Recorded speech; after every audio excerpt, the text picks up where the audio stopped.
خواجہ کے اونٹ یہاں بیٹھتے ہیں۔ خواجہ صاحب نے خیمے ہٹا دیا، الجھنا مناسب نہیں سمجھا اور وہ بیٹھ گئے، لیکن صبح کے وقت پہ وہ اونٹ اپنی جگہ سے اٹھے نہیں۔ عذابات خواجہ صاحب کو راضی کیا کہ آپ کہہ دیجئے۔ خواجہ صاحب نے ایسی اشارہ کیا اور وہ اونٹ اپنی جگہ سے اٹھ بھی گئے۔ پھر اس کے بعد کی کیفیت یہ ہے، میری بات پر توجہ فرمائیں، کہ خواجہ صاحب رحمت اللہ تعالیٰ علیہ نے جب یہ دیکھا ایک دو دن کہ یہ مسلسل ہم پر قدغن لگا رہے ہیں اور ہمیں پابند سلاسل کر رہے ہیں، تو پھر آپ نے ان سے اپنے آپ کو منوانے کے لیے کچھ کرامتوں کا اور کمالات کا اظہار فرمایا، ورنہ حقیقت یہ نہیں ہے۔ اس لیے کہ اللہ کے نیک بندے کسی کو پریشان نہیں کرتے، ولی کبھی کسی کو پریشان نہیں کرتا، ولی تو خدمت کرتا ہے، لیکن کیونکہ مسلسل ایک تو وہ مصلح کہہ کر طنز کرتے تھے، مسلمان کو ہندو آج بھی مصلح کہتا ہے، مسلمان نہیں کہتا، مصلح۔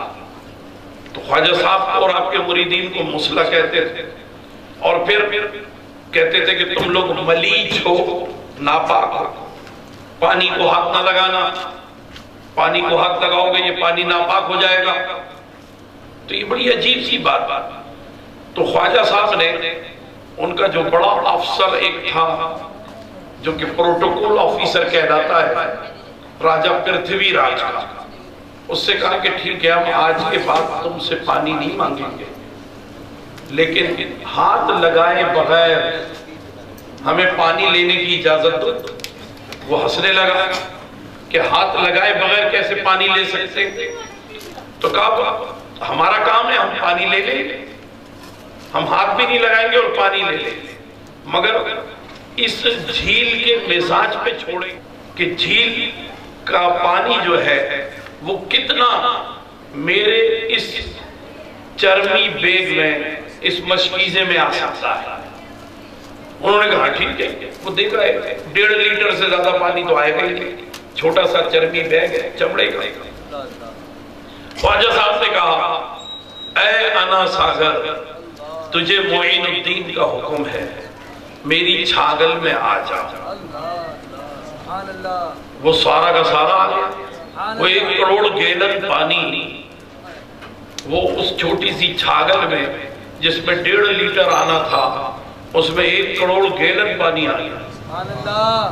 خواجہ صاحب نے کہا کاکی اس کی ڈاٹ لگاؤ، اس کی ڈاٹ لگا دی، کا خیمے میں رکھ دو، خیمے میں رکھ دیا۔ انا ساگر کیچڑ سے لبریز ہو، وہ ہنسنے لگا، مذاق اڑایا اس نے۔ پھر اب بھی مان لیتا تو اچھی بات تھی، اس نے مذاق اڑایا۔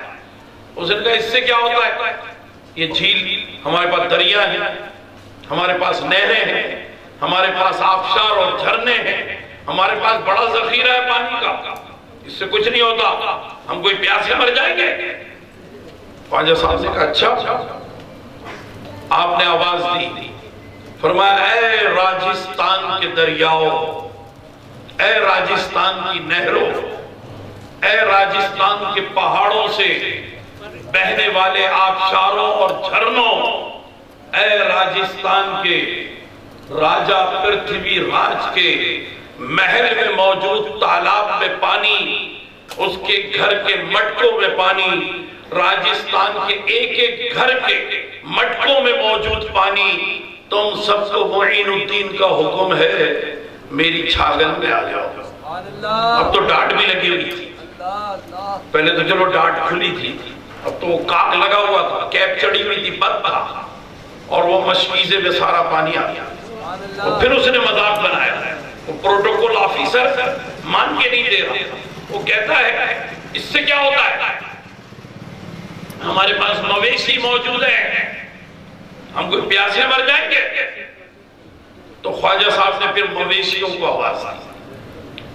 تقریباً راجستان اچھا بڑا علاقہ ہے، آج بھی راجستان سے تعلق رکھنے والے، جیسے دہلی گڑگاؤں کے قریب سے جو تعلق رکھتے ہیں، یا ہریانہ صوبہ سے، تو ناگوری بہت زیادہ ہوتے، وہ دودھ کا کام کرتے، راجستھان میں دودھ کا کام بہت ہوتا تھا، تو وہاں کم و بیش کچھ نہیں تو لاکھوں کی تعداد میں بھینسیں، لاکھوں کی تعداد میں گائے، کروڑوں کی تعداد میں بکریاں اور بھیڑیں اور لاکھوں کی تعداد میں اونٹنیاں موجود تھیں۔ اب خواجہ صاحب کیا فرما رہے ہیں سنیے، فرماتے ہیں اے راجستھان میں بسنے والی اونٹنیوں، گایوں، بھینسوں، بکریوں، بھیڑوں، تم سب کو معین الدین کا حکم ہے، تمہارے تھن میں دودھ کا ایک قطرہ باقی نہ بچے، سب میری چھاگل میں آ جائے۔ وہ سارا دودھ آ گیا، اب مویشی ہو گئے خوش، کوئی دودھ بھی نہیں، لاکھوں مویشی بغیر دودھ۔ صبح صبح اس کی عادت تھی پرتھوی راج دودھ پینے کی، اور مخصوص اونٹنیوں کا دودھ پیتا تھا۔ اس نے کہا کیا ہو گیا، ناشتے میں دیر کر دی، ابھی تک دودھ نہیں آیا؟ تو ابھی وہ ڈرتے ڈرتے بتایا اس کو کہ وہ جس نے آپ کے اونٹ والی جگہ پہ قبضہ کیا تھا نا، تو وہ مسئلہ جو ہے اس نے کوئی منتر دکھائے، بڑا جادوگر ہے بھائی، اور اس نے سارا اونٹنیوں کا دودھ اور گائے کا دودھ اور بھینس کا دودھ اور بھیڑوں کا دودھ سارا اس نے کنٹرول کر دیا۔ تو راجہ نے کہا کہ ابھی فی الحال تو اس کی منت سماجت کر کے منا لو، ہم بعد میں اس سے نمٹ لیں گے، اپنے جادوگروں کو بلا لیں گے، اس سے نمٹ لیں گے۔ آئے، بڑی منت کی، سماجت کی، بہت خوشامد کی۔ پھر خواجہ صاحب نے کہا چلو یہ لوگ مان رہے ہیں تو میں ان کی امانتیں ان کو واپس کرتا ہوں۔ اب یہاں ایک بات ہے، دیکھیے سمجھنے کی بات، میں ذرا دوسرے ٹائپ کا آدمی ہوں، میرا مزاج بھی دوسرا، میں روایت سے ہٹ کر بات کرتا ہوں ہمیشہ۔ میں نے باقاعدہ تجربہ کیا تو آپ کو بتا رہا ہوں، آپ بھی کر لیجیے۔ پانی اور دودھ ملا کر کسی بھی فارماسیوٹیکل لیب میں جائیے اور ان سے کہیے کہ یار یہ بتاؤ کتنا دودھ ہے کتنا پانی ہے، بتا دیں۔ وہ کہیں گے اتنے پرسنٹ، اتنے فیصد پانی، اتنے فیصد دودھ۔ پھر ان سے کہ اچھا اس کو الگ الگ کر دیجیے،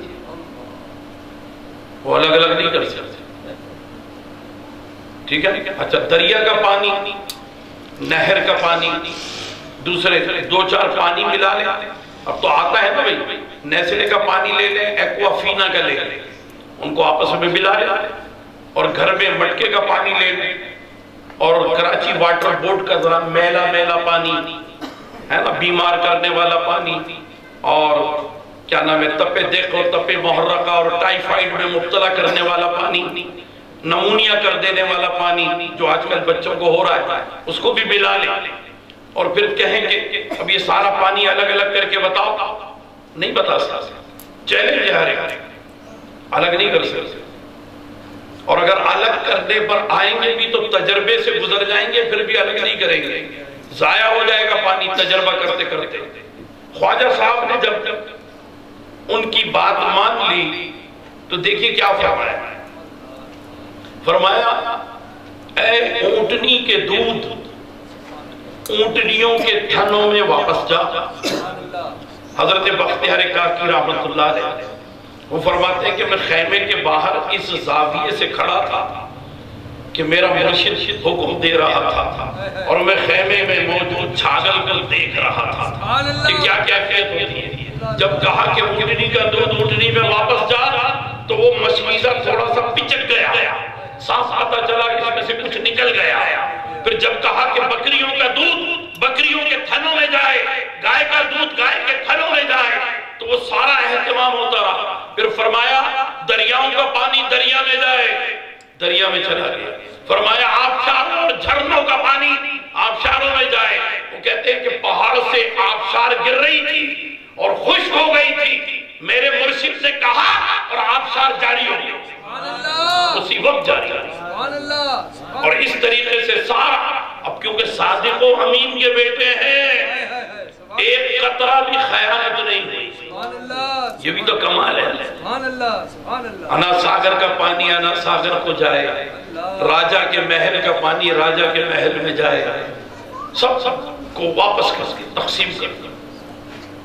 جادوگروں سے مقابلہ وہ بھی ہوا۔ اب بڑی تعداد میں آپ کے لوگ معتقد ہو گئے، بڑی تعداد۔ تو خواجہ صاحب سے لوگوں نے کہا کہ ہم اس کے ظلم سے ویسے ہی تنگ ہیں، راجہ پرتھوی راج کے آپ کے کمالات کو دیکھا ہے، بڑا مزہ آیا ہے، یہ بتائیے ہمیں بھی کچھ سکھائیں گے، ہمیں کوئی منتر ونتر سکھا دیجیے، تھوڑا سا جادو وادو سکھا دیجیے۔ خواجہ صاحب نے کہا جی بالکل سکھائیں گے، ایک شرط ہے نہا دھو کر کے آیا۔ اچھا پورے راجستھان کی بات تھی، پورے راجستھان میں پانی کا کال ہو گیا تھا، دودھ کا کال ہو گیا تھا۔ آپ کے علاقے میں بجلی چلی جائے تو ذرا سی دیر میں ایک محلہ دوسرا محلہ آپس میں مل جاتے ہیں نا، کیا ہو گیا بھائی، کیا فالٹ ہو گیا، کون سی پی ایم ٹی اڑ گئی، کون سا سرکٹ بریکر اڑا ہے، سب پتہ چل جاتا ہے نا۔ اور پورے راجستھان میں کال تو سب کو پتہ چل گیا کہ ایک بندہ آیا ہے، اس نے کوئی کمال دکھایا ہے، اور سارا پانی بھی غائب اور سارا مویشیوں کا دودھ بھی غائب ہے، تو سب کو پتہ چل گیا۔ اب یہ بھی پتہ چلا کہ وہ سب کو کمال سکھانے والا ہے، وہ کہہ رہا ہے کمال سیکھ لو آ کر، میں کوئی کنجوسی نہیں کروں گا، جو علم مجھے آتا ہے وہ علم تم کو عطا کروں گا، آ جاؤ۔ اب وہ ایک ایک دو دو کر کے 100 200 ہزاروں کی تعداد میں آ گئے۔ خواجہ صاحب نے کہا سب نہا دھو کر آئے ہو؟ نہا دھو کر آئے۔ کہا یہ پکڑو میری چادر، چادر تھمائی کم ہے، ایک چادر اور باندھو، دوسری تیسری چوتھی، چادر پہ چادر باندھتے چلے گئے، پھر اس کے بعد بھی کم پڑ گئی۔ فرمایا ایک دوسرے کے دائیں کندھے پر ہاتھ رکھ لو، سب نے ہاتھ رکھ لیا۔ کہا جو میں پڑھتا ہوں میرے ساتھ پڑھتے جاؤ۔ کہا پڑھو بسم اللہ الرحمن الرحیم، سب نے پڑھا بسم اللہ الرحمن الرحیم۔ پھر کہا پڑھو لا الہ الا اللہ، سب نے پڑھا لا الہ الا اللہ۔ الملک الحق المبین، الملک الحق المبین، محمد الرسول اللہ، سب نے پڑھا محمد الرسول اللہ الصادق الوعد الامین، سب کو پڑھوا دیا۔ اور یہ 1000 2000 نہیں تھے، یہ 90 لاکھ افراد تھے، 90 لاکھ۔ اور خواجہ صاحب کی آواز جیسے برابر میں بیٹھے ہوئے کو مل رہی تھی، ویسے ہی 90 لاکھ کا جو آخری آدمی تھا وہاں تک بھی آواز برابر پہنچ رہی۔ خواجہ نعرہ تکبیر، نعرہ رسالت، نعرہ حاضر، نعرہ غوثیہ، فیضان اولیاء جاری رہے گا انشاءاللہ۔ دیکھئے آپ خواجہ صاحب رحمت اللہ اللہ اکبر، سب کو کلمہ پڑھا دیا، اور پھر کے بڑی تعداد آپ کی طرف رجوع کر گئے، چند سپاہی رہ گئے، اور راجہ کا پرتھوی راج کا غرور اب اس کو خاک میں ملانا تھا۔ دیر نہیں کیا آپ نے، فوراً شہاب الدین غوری کو، کہاں اجمیر اور کہاں شہاب الدین غوری، افغانستان میں غزنی میں کم از کم فاصلہ 7000 کلومیٹر سے زیادہ ہے۔ اس کو آپ نے پیغام دے دیا کہ فوراً اپنی عسکری قوت کو لے کر ہندوستان آ جاؤ، موقع بہت اچھا ہے، تمہارے سر پر ہندوستان کی حکمرانی کا تاج رکھا جائے گا۔ وہ سلطان شہاب الدین غوری آ گیا، راجہ پرتھوی راج قتل ہو گیا، اس کے مصاحبین قتل ہو گئے، جو گرفتار ہوئے انہوں نے اسلام کو قبول کر لیا۔ اور پھر اس کے بعد شہاب الدین غوری کے نعرے لگ رہے تھے کہ یہ فاتح ہے، فتح مندی اور ظفر مندی کے حوالے سے بہت لوگ اس کے قریب آ رہے تھے۔ تو ایک جگہ کے بارے میں کسی نے کہا کہ وہاں ایک اللہ والے ہیں، تو ان سے ملاقات کی جائے، اس نے کہا چلو مجھے لے لے۔ جب خواجہ صاحب کے پاس آیا تو کہنے لگا رب کعبہ کی قسم، مجھے ہندوستان پر حملے کے لیے کسی اور نے نہیں کہا تھا، انہوں نے ہی کہا تھا۔ پہچان لیا اسے، انہوں نے ہی کہا تھا۔ خواجہ صاحب کی خدمت میں وہ بھی حاضر ہو کر کے مرید ہوا اور خواجہ صاحب سے رہنمائی حاصل کی اس نے۔ خواجہ صاحب رحمت اللہ تعالیٰ علیہ، اللہ اکبر، ایک طویل عرصہ آپ نے اجمیر میں قیام فرمایا اور پھر آپ کے خلفاء ایک بڑی تعداد جو جادوگر مقابلے کے لیے آیا، جب اس کو مسلمان کیا تو وہ بھی اپنے وقت کا اللہ کا بہت بڑا ولی بن گیا۔ خواجہ صاحب کی نظریں، اللہ، جب یہ کسی کے دل میں اترتی ہیں نا ولیوں کی نظریں، تو ایسی رہنمائی ہوتی ہے، قلب کی ایسی صفائی ہوتی ہے کہ پھر کامیابی اس کے قدم چومتی ہے۔ قد افلح من تزکا، بے شک وہ کامیاب ہو گیا جس نے پاکی کو اختیار کر لیا۔ خواجہ صاحب رحمت اللہ تعالیٰ علیہ کے درجات کو اللہ تعالیٰ بلند فرمائے، ان کے فیضات و برکات سے ہمیں آپ کو سب کو متمتع فرمائے۔ میں نے خواجہ صاحب کی مبارک زندگی میں استقامت کے حوالے سے یہ پہلو اجاگر کیے ہیں کہ آپ نے صرف اپنے آپ کو منوانے کے لیے، کیونکہ کسی کے ذہن میں یہ سوال آ سکتا ہے کہ بھئی آپ تو حضرت امام حسین رضی اللہ تعالیٰ عنہ کی اولاد میں سے ہیں، تو امام حسین تو بالکل فرات کے قریب تھے، وہ چاہتے تو فرات کا پانی خیمے میں بلا لیتے، انہوں نے تو نہیں بلایا، یہ کیا ہے؟ تو اس ضمن میں عرض کروں آپ سے، میرا تعلق ہندوستان میں الہ آباد سے ہے، اور میرے شہر الہ آباد کے ایک بڑے خطیب مشرق کہلاتے تھے، بڑی مسجع مقفع اور ادب سے مرصع گفتگو فرمایا کرتے تھے۔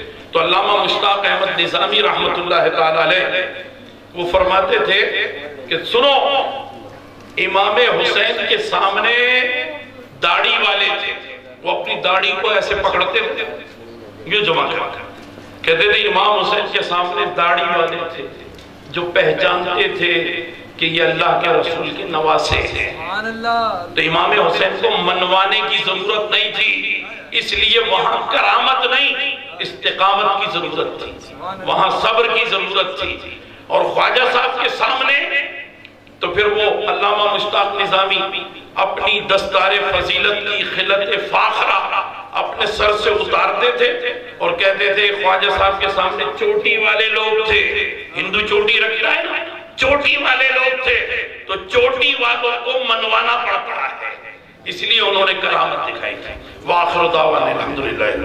سبحان اللہ، ماشاءاللہ ماشاءاللہ، سبحان اللہ۔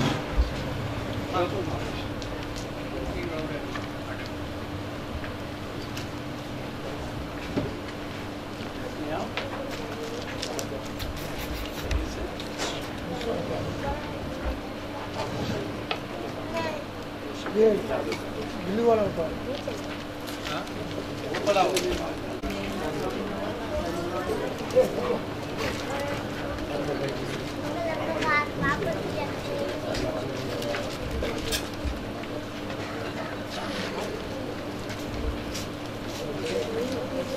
چلو کر نعرہ تکبیر، نعرہ رسالت، سنیں دونوں ہاتھ بلند کر کے نعرہ رسالت، نعرہ حیدری، نعرہ غوثیہ۔ ماشاءاللہ، سبحان اللہ، بہت ہی خوبصورت انداز کے ساتھ خطیب اہل سنت، مجاہد اہل سنت قبلہ حضرت علامہ مولانا پروفیسر نسیم احمد صدیقی صاحب اپنے روحانی و عرفانی بیان سے ہمارے دلوں کو منور فرما رہے تھے۔ دوران خطاب، دوران محفل، عالم اسلام کے مشہور معروف عالم دین، خطیب اہل سنت، مجاہد اہل سنت قبلہ حضرت علامہ مولانا سید نسیم الرحمن شاہ نجمی قادری دعوت برکاتہم العالیہ تشریف لائے، اپنی جانب سے بالخصوص جیلانی کمیٹی کی جانب سے خوش آمدید پیش کرتا ہوں، اور نائب امیر جماعت اہل سنت کی ماڑی ٹاؤن قبلہ حضرت علامہ مولانا حافظ غلام مصطفیٰ قادری صاحب انشاءاللہ آخری مرتبہ صلاۃ والسلام کہ چراغ چشت شگے، چراغ چشت شگے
المسلمين المصطفى والمرتضى وابناهما والفاطمة امدادكم